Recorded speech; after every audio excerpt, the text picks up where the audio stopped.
మీ business ఏదైనా మీ ఊర్లో promotion చేయాలంటే అది సుమన్ టీవీతోనే సాధ్యం. ఇప్పుడే సంప్రదించండి. ఈరోజు జగన్ గారికి వస్తున్న క్రేజ్ చూసి జలసీతో చంద్రబాబు నాయుడు గారు, లోకేష్ గారు, పవన్ కళ్యాణ్ గారు, హోమ్ మినిస్టర్ గారు కలిసి ఎక్కడెక్కడ జగనన్న వెళ్తుంటే అక్కడ జన సముద్రం ఆయన వెనక ప్రవాహం లాగా పరుగులు తీస్తుంటే మళ్ళీ జనాల్లో ఒక చర్చ లేసింది.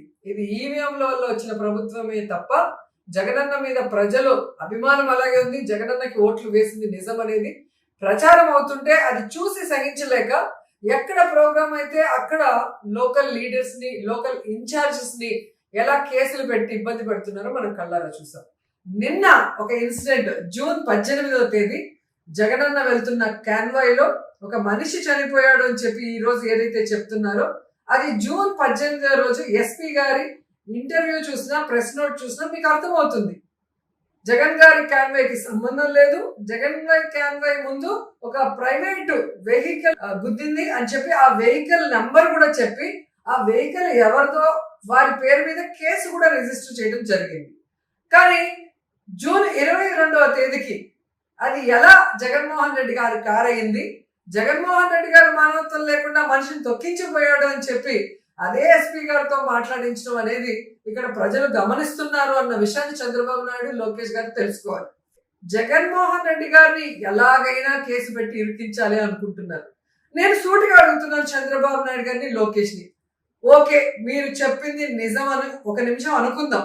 డ్రైవింగ్ చేస్తున్న డ్రైవర్ మీద కేసు పెడతారా, లేదా కార్లో ప్రయాణిస్తున్న జగన్మోహన్ రెడ్డి గారు కానీ లేదా ఎక్స్ మినిస్టర్ల మీద కేసు పెడతారా చెప్పండి. ఎందుకంటే ఇది ఫ్యూచర్ లో కూడా జరగాలి. ఈ 1 year లో జరిగిన వాటిల్లో కూడా అలా కేసులు పెట్టాలి. ఎందుకంటే మన ఫ్లైట్ క్రాష్ అయింది, మీరు అందరూ చూసారు. ఎంతమంది ఉంటే అంతమంది చనిపోయారు ఫ్లైట్ లో. మరి దానికి ఏవియేషన్ మినిస్టర్ ఎవరండి? రామ్మోహన్ నాయుడు గారు కదా. మరి ఆయన మీద ఎందుకు కేసు పెట్టలేదు? మరి సింహాచలంలో నేనే దగ్గరుండి మొత్తం ఏర్పాట్లు చేస్తానని హోంమంత్రి గారు ప్రతిరోజు ప్రెస్ మీట్ పెట్టి మాట్లాడింది.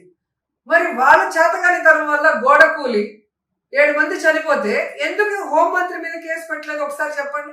ఇక్కడ ప్రజలు గమనిస్తున్నారు. మీరు ఎలాగైనా జగన్మోహన్ రెడ్డి గారి మీద, ఆయన మీద అభిమానంతో వచ్చే జనాల మీద, నాయకుల మీద కేసులు పెట్టి జగన్మోహన్ రెడ్డి గారి మీటింగ్ కి జనాలు రాకూడదని, జగన్మోహన్ రెడ్డి అసలు రాష్ట్రంలో తిరగకూడదని మీరు చేస్తున్న కార్యక్రమం అందరూ కూడా గమనిస్తున్నారు.